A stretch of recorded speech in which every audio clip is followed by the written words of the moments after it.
Hello, namaste all. Yes, you are contributing to your dentist riches, and how? Let's delve more into this topic.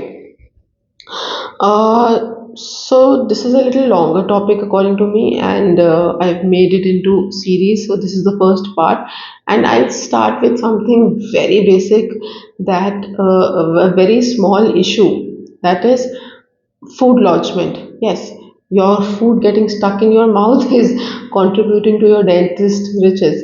And how? Let's understand that. It's something very simple. I think every one of us have some time or the other have this issue of food lodgement. What happens is food gets stuck in our mouth. We simply pick a toothpick and remove it, and that's about it. And we think that the problem is solved. If this thing keeps constantly happening at the same place, in the same position, or in the same tooth, we need to be a little bit cautious about it. And you should definitely visit your dentist to show this.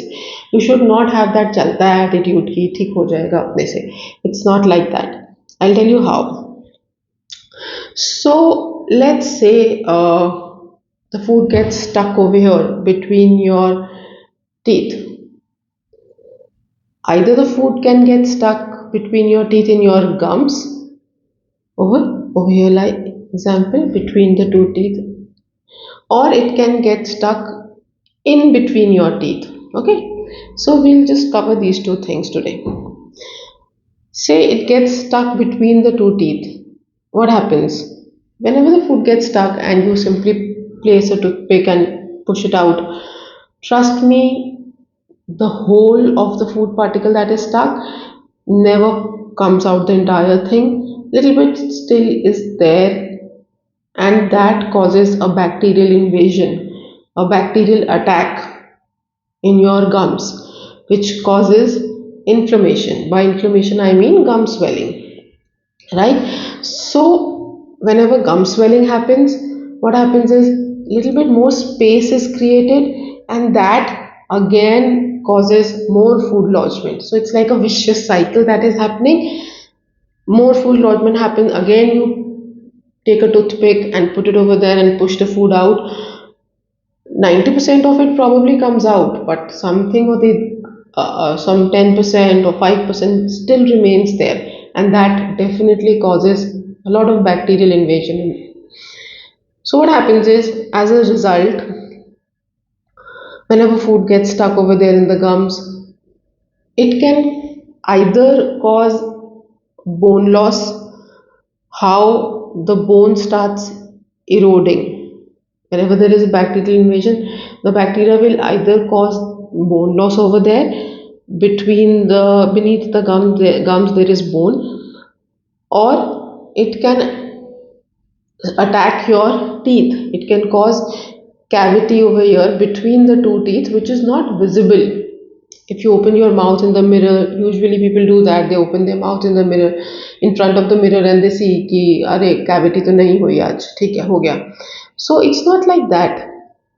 That cavity, which is called the root caries, is not visible from outside, and usually you get to know when there is a lot of pain in the mouth. Then you visit your dentist, and by that time the cavity really goes deeper into your teeth, and it usually leads to a root canal. I mean, that is the treatment. Say if there is no cavity, the bone loss will happen, and our tooth bone holds the teeth. Okay, so if it keeps going down, down, down, it keeps eroding. What will happen is eventually your teeth, they will start becoming loose, and you will lose them. So definitely that requires more treatment.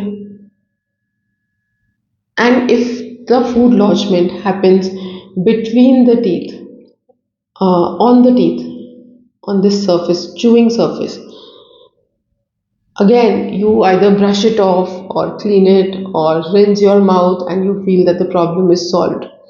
Initially you might have, even with the gum swelling, you might have little sensitivity. So normally people, what do they do is, whenever they have gum sensitivity, any kind of sensitivity, their first reaction is they go to some pharmaceutical store nearby, and they purchase a over the counter anti sensitivity toothpaste,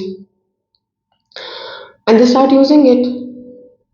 I agree, yes, the symptoms definitely wear off, the sensitivity wears off, I completely agree, but the problem is still there. It's not, the anti sensitivity toothpaste are not removing the bacterial invasion per se, right? So I think it's more dangerous, because it's practically just killing the symptom and not treating the problem. So you realize that there is a problem when it's blown up, when there is a lot of pain, and you eventually end up either losing a tooth or getting a root canal done or something bigger.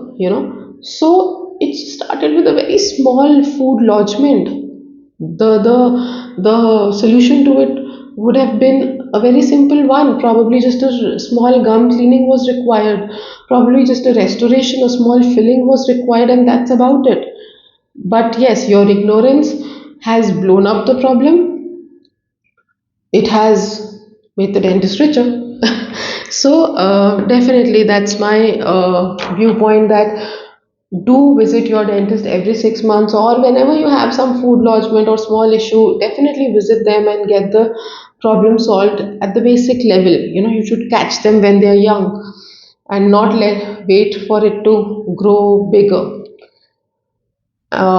That's it for this series. And one more thing I wanted to say, that if you find useful these videos of mine, because I genuinely am making them to make you people more aware of the dental problems, because I have realized in my practice as well that a lot of patients, they come, they do not know about all these such basic things, and they say that, doc, we do not know that, that we are supposed to do this or do that. And some dentists also, they don't make the patients aware, rather. So I am making these videos just to spread awareness. And if you like them, please like them, share them, comment on them, and subscribe to my channel. And if there's some issue that you want me to cover on, I'll surely do that. Please write it in the comment box below. Thank you. That's it for today.